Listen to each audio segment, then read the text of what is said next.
Auzubillahi mineşşeytanirracim. Bismillahirrahmanirrahim.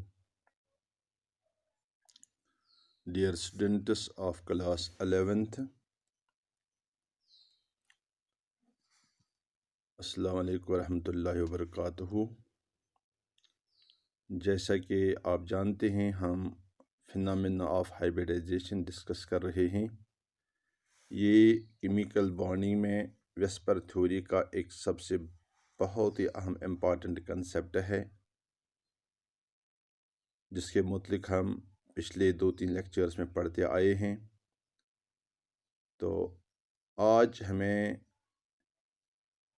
इसी hybridisation में shapes of molecules on the basis of hybridisation discuss करेंगे।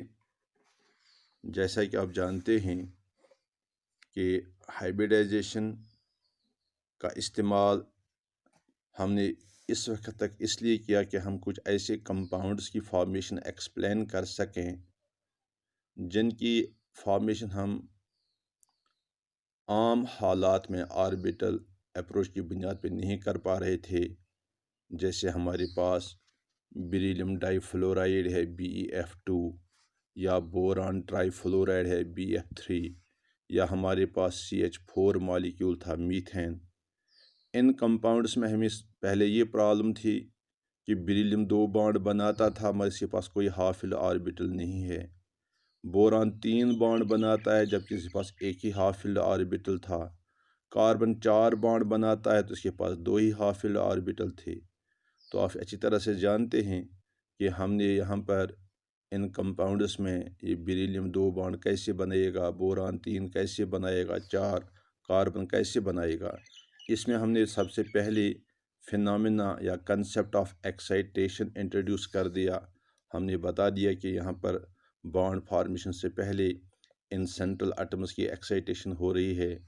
ये उतने ही हाफ फिल्ड ऑर्बिटल्स क्रिएट करते हैं जितने इन्हें बॉन्ड बनाने होते हैं। फिर एक और मसला खड़ा हुआ था, वो ये कि अगर अब इनके पास इतने हाफ फिल्ड ऑर्बिटल आ गए, अगर ये सीधे अपने इन हाफ फिल्ड ऑर्बिटल्स को इस्तेमाल करेंगे बॉन्ड फॉर्मेशन में, तो वहाँ पर जो बॉन्ड्स बनेंगे वो डिफरेंट टाइप्स के होते हैं। जबकि मीथेन में चारों बॉन्ड एक जैसे होते हैं। बोरान ट्राइफ्लोराइड में 3 बॉन्ड जो बनते हैं तीनों एक जैसे हैं। इसी तरह से बेरिलियम डाइफ्लोराइड में जो 2 बॉन्ड बनते हैं वो दोनों एक जैसे हैं। तो इस चीज़ को एक्सप्लेन करने के लिए हमने फिनोमेना ऑफ हाइब्रिडाइजेशन इस्तेमाल किया और हमने देख लिया कि जो हाइब्रिडाइजेशन है ये बड़ी आराम के साथ इन कंपाउंड्स की फॉर्मेशन, इनके कितने बॉन्ड्स बनते हैं और कैसे एक जैसे बॉन्ड्स बनते हैं, इस चीज़ को ब्यूटीफुली हाइब्रिडाइजेशन फिनोमेना एक्सप्लेन कर रहा है। इसके अलावा आपने एक और इम्पॉर्टेंट बात देख ली कि ये जो कंपाउंड्स बनते हैं इनकी स्ट्रक्चर भी हाइब्रिडाइजेशन की बुनियाद पे हमने एक्सप्लेन कर लिया। जैसे बेरिलियम डाइफ्लोराइड जो है, इसमें आपने देख लिया कि ये लीनियर मॉलिक्यूल है, जबकि बोरान ट्राइफ्लोराइड जो है ये ट्राइगोनल प्लेनर मॉलिक्यूल है, जबकि मीथेन मॉलिक्यूल जो है ये टेट्राहेड्रल मॉलिक्यूल है। तो इसमें आपने ये भी देख लिया कि जो बेरिलियम डाइफ्लोराइड है इसमें सेंट्रल एटम जो है दैट अंडरगोज sp हाइब्रिडाइजेशन, जबकि बोरान ट्राइफ्लोराइड में बोरान जो सेंट्रल एटम है इट अंडरगोज sp2 हाइब्रिडाइजेशन, और मीथेन में कार्बन जो सेंट्रल एटम है इट अंडरगोज sp3 हाइब्रिडाइजेशन। तो इस तरह से हम इस नतीजे पे पहुँचे थे कि जिन कंपाउंड्स में sp हाइब्रिडाइजेशन हो रही है वो लीनियर कंपाउंड्स होते हैं, जिनमें sp2 हाइब्रिडाइजेशन होती है वो ट्राइगोनल होते हैं, और जिनमें sp3 हाइब्रिडाइजेशन होती है वो टेट्राहेड्रल होते हैं। तो मैंने आपको बता दिया पिछले लेक्चर में भी कि जो हाइब्रिडाइजेशन है इसकी जो टाइप्स हैं they depend upon the nature and number of atomic orbitals which take part in hybridisation.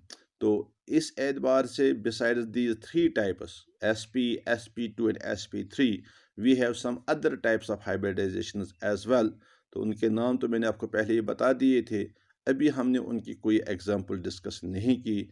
तो आज जो टॉपिक मेरा है वो ये है कि इन कंपाउंड्स के अलावा जो 3 कंपाउंड हमने यहाँ पर डिस्कस किए, इनके अलावा जो हमारे पास बाकी कोवलेंट कंपाउंड्स हैं, उन कोवलेंट कंपाउंड्स की शेप जो है वो भी इसी हाइब्रिडाइजेशन की बुनियाद पर एक्सप्लेन हो रही है। तो इसलिए आप ये जहन में रखिए कि जहाँ जहाँ पर sp3 हाइब्रिडाइजेशन होगी वहाँ पर मॉलिक्यूल की स्ट्रक्चर हमेशा टेट्राहेड्रल होगी, चाहे कोई भी मॉलिक्यूल हो, मीथेन हो या मीथेन के अलावा कोई दूसरा मॉलिक्यूल हो। तो अगर कहीं पे कोई वेरिएशन आ रही है तो वो हम एग्जांपल्स के ज़रिए क्लियर करेंगे कि अगर वेरिएशन आ रही है तो क्यों आ रही है, उसके पीछे कोई रीज़न होगा। तो इसीलिए ज़रूरी बनता है कि हम कुछ और मॉलिक्यूल्स की शेप डिस्कस कर लें ताकि हमें पता चले कि कहाँ पर शेप हाइब्रिडाइजेशन की बुनियाद पे हम एक्सप्लेन करते हैं, और अगर कहीं पे कोई वेरिएशन आ रही है शेप में तो वो क्यों आ रही है, that will discuss later on. तो फिलहाल मैं आपको ये बता देता हूँ कि आप ये नोट करके रखिए, जहाँ पर sp3 हाइब्रिडाइजेशन होगी वहाँ पर मॉलिक्यूल टेट्राहेड्रल होगा, जहाँ पर sp2 होगी वहाँ पर मॉलिक्यूल ट्राइगोनल प्लानर होगा, और जहाँ पर sp हाइब्रिडाइजेशन होगी वहाँ पर मॉलिक्यूल लीनियर होगा। तो आज हम एक और मॉलिक्यूल लेंगे, that is the structure of ethane molecule. Methane के बाद स्ट्रक्चर ऑफ ईथेन हम लेंगे। और ये बात नोट करके रखिए, ये जो कंपाउंड्स हैं मीथेन, ईथेन, प्रोपेन, ब्यूटेन, जैसे आप पहले जानते हैं, आपने अपने 10th क्लास में भी पढ़ा है, ये कंपाउंड्स जो हैं ये ऑर्गेनिक कंपाउंड्स हैं।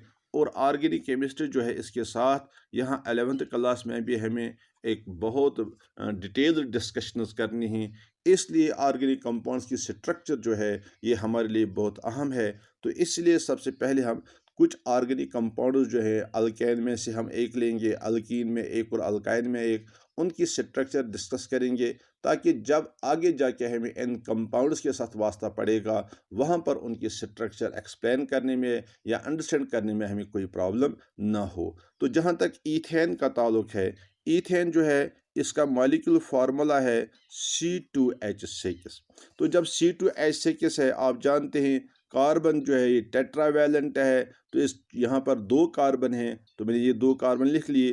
क्योंकि यहाँ पर 6 हाइड्रोजन हैं, अगर इन हाइड्रोजन एटम्स को हम बांट देंगे बिटवीन दीज 2 कार्बन एटम्स, तो एक कार्बन पे 3 हाइड्रोजन आएंगे, दूसरे पे 3 आएंगे, और अब तक कार्बन की 3 वैलेंसी तो फुलफिल हो गई, चौथी वैलेंसी कंप्लीट होगी जब ये कार्बन एटम्स एक दूसरे के साथ बॉन्ड बनाएंगे। या सबसे पहले तो हमें एक कार्बन के दरमियान ही बॉन्ड बनाना होता है, क्योंकि यहाँ पर ईथेन है, आप जानते हैं, जहाँ पर नाम में एन होगा वहाँ पर सिंगल बॉन्ड होता है एटम्स के दरमियान। तो कार्बन और कार्बन के दरमियान सिंगल बॉन्ड है, तो कार्बन की जो बकिया वैलेंसीज बच जाती हैं they will be fulfilled by the hydrogen atoms. इसलिए आप देख रहे हैं कि ईथेन जो है इसमें 2 कार्बन और 6 हाइड्रोजन एटम्स आते हैं, इसलिए इसकी फार्मूला बनती है C2H6।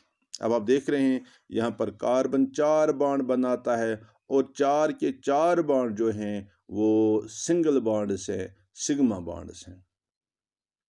एक बात और नोट करके रखिए, जहन में रखिए, जो आपको हमेशा काम आएगी, कि जब हाइब्रिडाइजेशन हो रही है तो हाइब्रिडाइजेशन के ज़रिए हाइब्रिड ऑर्बिटल्स वजूद में आते हैं, वो आप जानते हैं। और ये जो हाइब्रिड ऑर्बिटल्स होते हैं इनके बारे में ये बात नोट करके रखिए कि जब भी ये बॉन्ड फॉर्मेशन में इन्वॉल्व हो जाएंगे they always form A sigma bond, they always form A sigma bond. अब अगर किसी ऑर्गेनिक कंपाउंड में पाई बॉन्ड है तो जान लीजिए वहां पर हाइब्रिड ऑर्बिटल इस्तेमाल नहीं हुआ होगा। और आप पहले से जानते हैं पाई बॉन्ड जो होता है that is formed by side wise overlapping of P orbital. ये बात हमने पहले ही पढ़ी है। पाई बॉन्ड जो बनता है that is form by side wise lateral overlapping of P orbitals. और जहाँ तक सिग्मा बॉन्ड का ताल्लुक है that is form by S S overlapping, S P overlapping, P P head on overlapping. और जो हाइब्रिड ऑर्बिटल्स हैं ये भी हाइब्रिड जिस सिग्मा बॉन्ड ही बनाते हैं, ये पाई बॉन्ड फॉर्मेशन में इन्वॉल्व नहीं हो रहे हैं। अब यहाँ पर देख लीजिए कार्बन जो है दोनों कार्बन जो हैं वो 4 बॉन्ड बनाते हैं, इसलिए कार्बन जो है हम जानते हैं एटॉमिक नंबर 6 है। ग्राउंड स्टेट में इसकी इलेक्ट्रॉनिक कन्फिगरेशन जो है that is 1s2 2s2 2px2 2p sorry 2px1 2py1 और 2pz0। आगे 6, 2 4 5 और 6। अब हम देख रहे हैं जो कार्बन है इसमें दो हाफ फिल्ड ऑर्बिटल्स हैं, 2px1 2py1 और 2pz जो है ये वैकेंट है। दो हाफ फिल्ड ऑर्बिटल दो ही बॉन्ड बना सकते हैं, इसलिए पहले यहाँ पर क्या होता है, एक्साइटेशन होती है। तो एक्साइटेड स्टेट में कार्बन की इलेक्ट्रॉनिक कन्फिग्रेशन बनेगी 1s2 2s1। ये s इलेक्ट्रॉन यहाँ जाएगा z में, तो 2s1 2px1 2py1 2pz1। तो इस तरह से चार हाफ फिल्ड एटॉमिक ऑर्बिटल्स बन गए। तो ये चार half filled atomic orbitals bond बनाने से पहले इनमें sp3 हाइब्रिडाइजेशन हो रही है। जब इन्हें ईथेन मॉलिक्यूल बनाना हो, या सिंपली मैं आपको बता दूं, आप नोट करके ये बात भी रखिए, जिस वक्त कार्बन जिस वक्त सिर्फ सिग्मा बॉन्ड्स बनाता है, यानी सिंगल बॉन्ड्स, वहां पर कोई पाई बॉन्ड नहीं होता है, तो उस वक्त कार्बन में sp3 हाइब्रिडाइजेशन हो रही है, sp3 हाइब्रिडाइजेशन। इसलिए कार्बन में जो चार हाफ फिल्ड एटॉमिक ऑर्बिटल्स हैं, ये चार के चार half filled atomic orbitals hybridisation करेंगे, sp3 हाइब्रिडाइजेशन। और आप जानते हैं जब sp3 हाइब्रिडाइजेशन हो रही है तो वहां पर चार हाइब्रिड ऑर्बिटल्स बनेंगे, और वो चार हाइब्रिड ऑर्बिटल्स जो होते हैं they are directed towards four corners of a regular tetrahedron, जैसे आप जानते हैं पहले से। ये टेट्राहेड्रॉन है sp3 हाइब्रिडाइजेशन कार्बन की। अब क्या होगा इस कार्बन को चार बॉन्ड बनाने ही, ईथेन है, यहाँ पर दूसरा कार्बन भी होगा, उसमें भी इसी तरह की हाइब्रिडाइजेशन होगी, sp3 हाइब्रिडाइजेशन। तो वो जो दूसरा कार्बन है जब उसमें sp3 हाइब्रिडाइजेशन होगी, वहां पर भी चार हाइब्रिड ऑर्बिटल्स इसी तरह बनेंगे, they will be again directed towards four corners of A tetrahedron. तो फिर क्या होगा, फिर उस कार्बन का एक हाइब्रिड ऑर्बिटल इस कार्बन के हाइब्रिड ऑर्बिटल के साथ बॉन्ड बनाएगा, ओवरलैप करेगा। अब देख लीजिए, मैं यहाँ से करता हूँ, ये वो कार्बन है, कार्बन का वो दूसरे कार्बन का वो हाइब्रिड ऑर्बिटल है जो इस कार्बन के हाइब्रिड ऑर्बिटल के साथ ओवरलैप करके एक सिग्मा बॉन्ड बनाता है। अब इस कार्बन के पास तीन और हाइब्रिड ऑर्बिटल्स हैं, and those three hybrid orbitals will be directed towards four corners of A tetrahedron. तो इस तरह से ये दूसरा टेट्राहेड्रल वाला कार्बन आटम है। आपने देख लिया कि इस कार्बन और इस कार्बन ने अपना एक एक हाइब्रिड ऑर्बिटल एक दूसरे के साथ ओवरलैपिंग में इस्तेमाल कर दिया, इसलिए यहाँ पर एक बॉन्ड बन गया बिटवीन कार्बन एंड कार्बन। ये सिंगल बॉन्ड बन गया दो कार्बन एटम्स के दरमियान। अब इस कार्बन में तीन हाइब्रिड ऑर्बिटल्स हैं, तो ये तीन हाइब्रिड ऑर्बिटल्स कार्बन इस्तेमाल करता है विथ थ्री हाइड्रोजन एटम्स। इस तरह से तीन हाइड्रोजन एटम इस कार्बन के तीन हाइब्रिड ऑर्बिटल से ओवरलैप करके तीन सिग्मा बॉन्ड्स बनाता है। तो इसलिए कार्बन जो है ये तीन सिग्मा बॉन्ड बना, एक हाइड्रोजन ये है, इसका दूसरा हाइड्रोजन ये है, और तीसरा हाइड्रोजन जो है वो ये है। इस तरह से देख लीजिए टेट्राहेड्रल स्ट्रक्चर। अब ये कार्बन जो है इसके पास भी तीन हाइब्रिड ऑर्बिटल्स हैं, एक दो और तीन, चार हैं, एक पहले से इस्तेमाल हुआ है। अब ये हाइब्रिड ऑर्बिटल हाइड्रोजन के साथ, ये भी हाइड्रोजन के साथ, और ये भी हाइड्रोजन के साथ ओवरलैप करेगा। इस तरह से ये कार्बन जो है ये एक बॉन्ड एक हाइड्रोजन के साथ, दूसरा दूसरे हाइड्रोजन के साथ, और तीसरा तीसरे हाइड्रोजन के साथ। ये बात नोट करके रखिए, यहाँ पर जो बॉन्ड एंगल होगा, चाहे ये बॉन्ड चाहे ये बॉन्ड चाहे ये बॉन्ड, ये सारे के सारे बॉन्ड्स 109 डिग्री और 28 मिनट्स होंगे। तो इस तरह से हम ईथेन की स्ट्रक्चर एक्सप्लेन करते हैं। तो ईथेन मॉलिक्यूल जो है ये भी टेट्राहेड्रल मॉलिक्यूल है, ठीक है ना।